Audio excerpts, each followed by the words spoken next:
Hello, Necedah School Community. This is Tanya Kotlowski, Superintendent for the Necedah Area School District. I am live today with a Facebook message for you this afternoon. It is a little cloudy out today as we head into the final days of school. It's hard to believe. Our seniors are in their final days with us, and I want to wish them a big congratulations. I'm so proud of you students and can't wait to celebrate your accomplishments on Saturday. Our graduation ceremony is on Saturday, May 25th at 10 a.m. Our whole community is welcome to join us as we honor the class of 2024. So congratulations, students. As you can see, I am not live with you, although I am. My image is not. It has been a really emotional roller coaster this week as we celebrate and also grieve. So I wanted to provide this image because I've been kind of had some ups and downs this week and don't trust my emotions right now. So I just want to provide a still image so I am not showing you anything else but a smile. So I wanted to provide you a message today regarding strength and support for our recent student tragedy. Please pray for our student who remains in critical condition. He and his family really need our love and support at this time. Our student council will be selling wristbands to support him and his family, and all those proceeds will go directly to the family. We are also activating a fundraising opportunity that will provide support for the student and his family, and the school can be a place to provide space, communication, and support, and we're looking for those who might want to help to provide some leadership and support for that fundraising effort.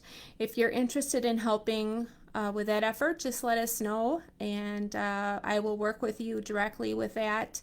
And in the meantime, please just continue to keep thoughts and prayers headed the direction of our student and their family. They need all the love and support we have right now.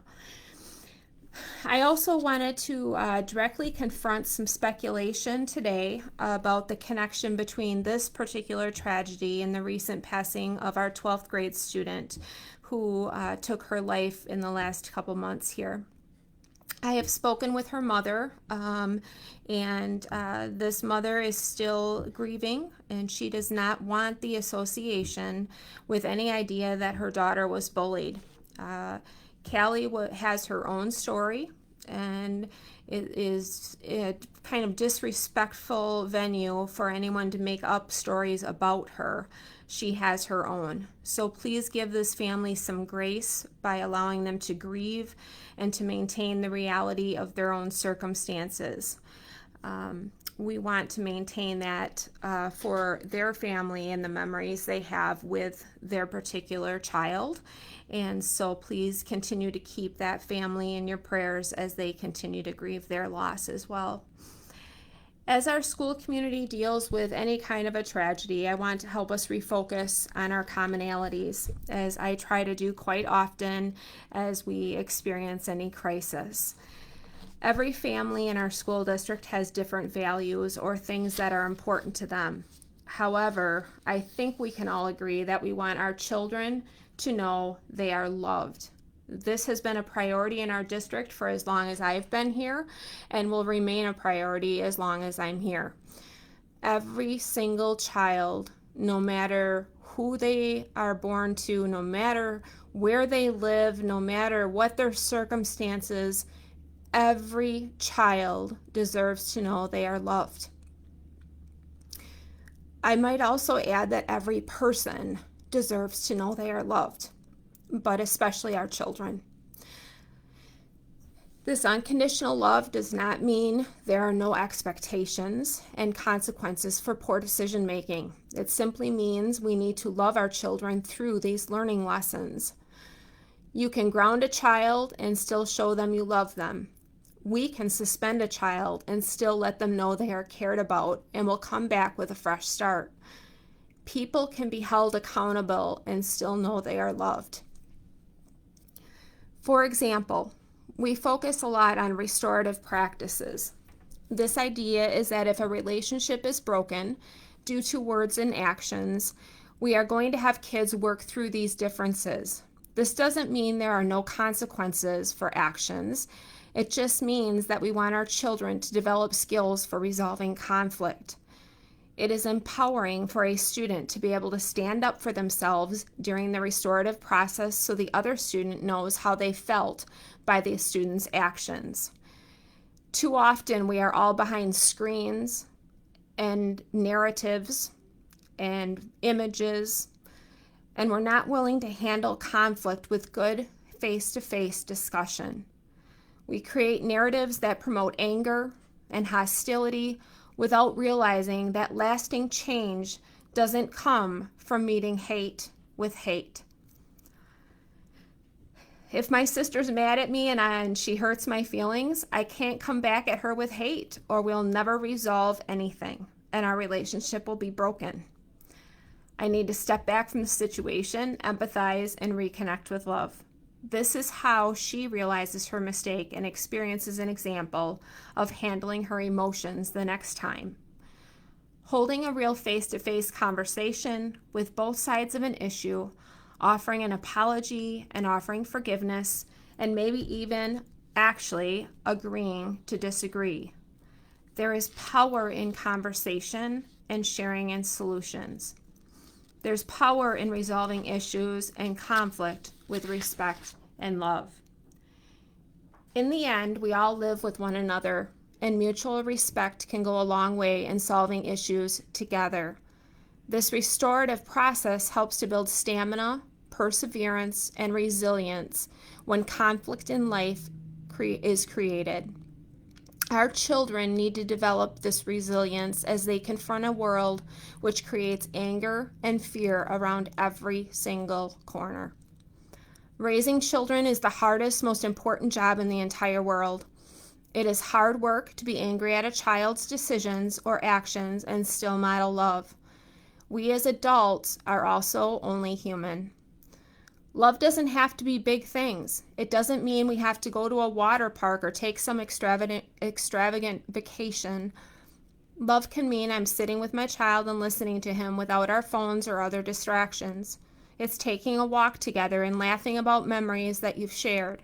It's sharing dinner together in the evening. It's telling one another, I love you. It may be grounding your child and hugging them when you're finished so they know you are holding expectations, but their decision doesn't change your love for them. Every child in this world deserves to know they are loved. I don't think there's anything more important. And in our schools with 720 children and 130 adults, things go unnoticed. Things happen that we know nothing about. If you can imagine having 25 children and managing all these sweet dispositions and backgrounds of the individual child and trying to teach them a subject they really don't even care about. We in schools, we cherish this work, but it doesn't make it easy as it once was. This is the importance of partnerships with our families. Having a community in which we are proud to raise our children. These things are beneficial for child development. Our students spend 13% of their waking hours in schools through the age of 18. This means they spend 87% of their time at home and within our community.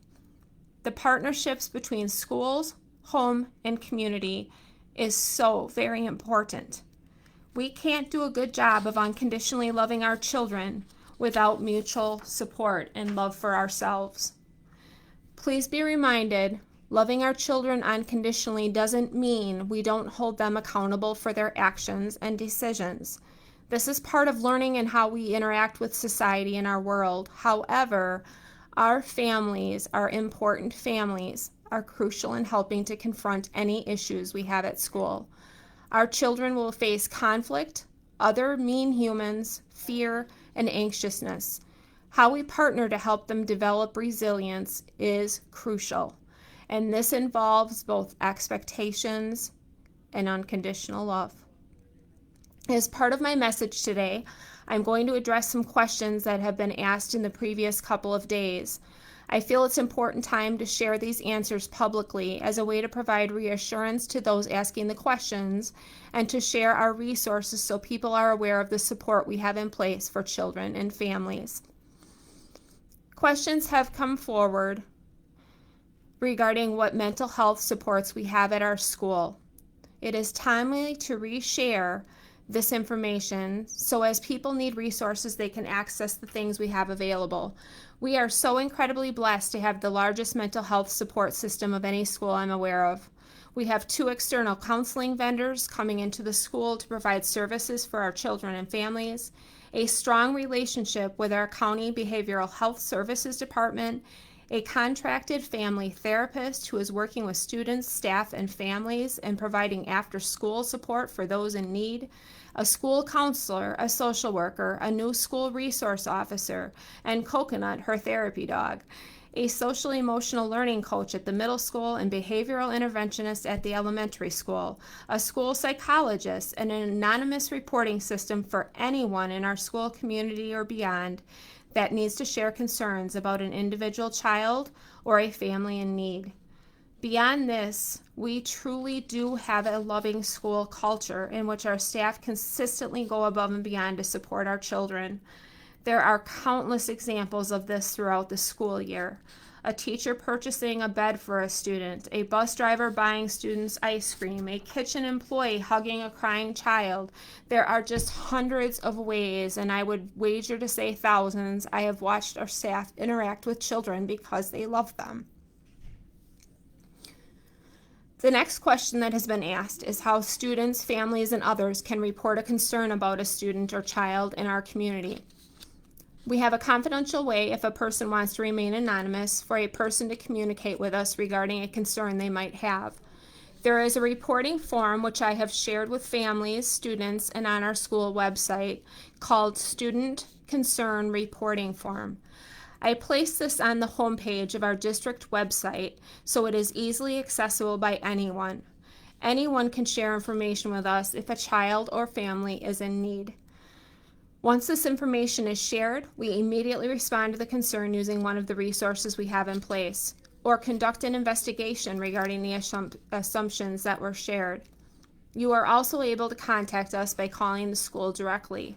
You can talk to any trusted staff member, and the information will be shared with the proper authorities who can take action. The last question that has been asked is how we're handling conflicts between students. Conflicts are issues that arise between 2 students that can result in name-calling, slurs, innuendos, and other hurtful things. It can be words or actions, but it's back and forth altercations. This can take place directly or passively. It can be verbal interactions or it can be passively through social media. The highlight of conflict is that it's between 2 people and both people have taken a part. One person said or did something and the other person said or did something, resulting in hurt feelings. We address this a lot in schools, and this entails about 90% of our behavioral intervention. We are helping children to manage emotion and how to interact with others when their emotions might be unregulated, when they're angry, sad, or frustrated. Many children are not yet fully aware of the implication of their words and actions, and we take full responsibility to intervene and help them become aware, and how they might rethink ways of which to respond to the many emotions they feel. Unfortunately, we deal with humans, and there are times that our intervention, whether it's a suspension, police referral, restorative practices, do not stop the behavior. If these interventions worked, we would have full control of human behavior and we would not need prisons, jails, rehabilitation centers, or many other interventions that we need regarding weight loss or other addictions that we have. We can't control human will. People have free will and will make their own decisions about whether or not to behave appropriately. Again, this is the importance of a strong school, community, family relationship. Bullying is a word used to describe conflicts in many situations, and many times there's a conflict between people and one person carries it too far by making something public or name calling that crosses the line. Bullying is a behavior that is one-sided and is done by repeatedly using their status of power to intimidate another person.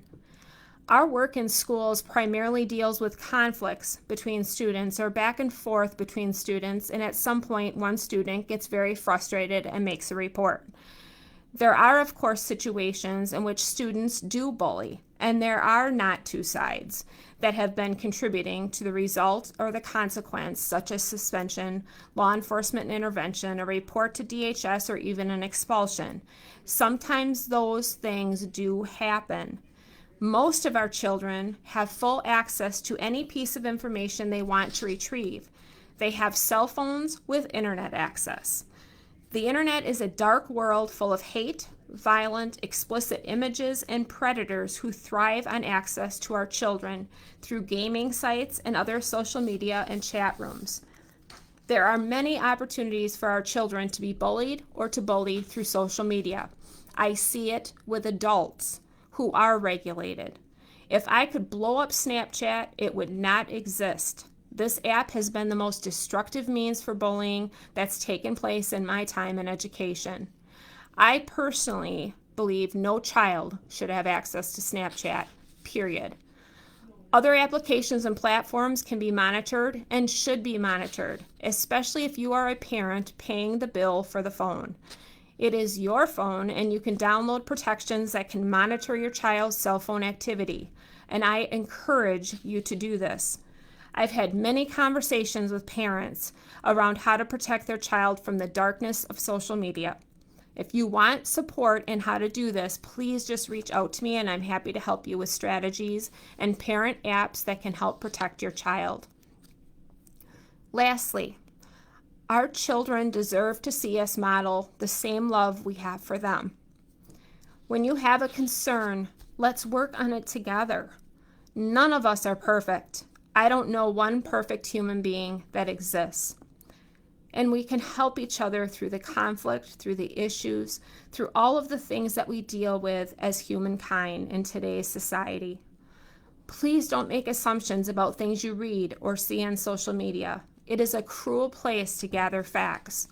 If you have specific questions, please reach out to me. I'm always here to help you and will model unconditional love to my fullest potential, no matter who you are.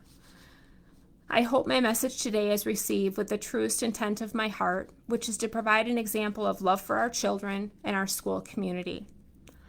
Not all of us can do great things, including myself, but we can do small things with great love. Mother Teresa. Class of 2024, congratulations. I am overjoyed for you, even in the midst of some of the tragedy. I am so happy for you and excited for Saturday. I can't wait to celebrate you with you. Until next week, my friends, my neighbors, my community, my children, those of you who are all accessible to me and who I serve. If nobody's told you today they love you, I do love you. Have a good rest of the week.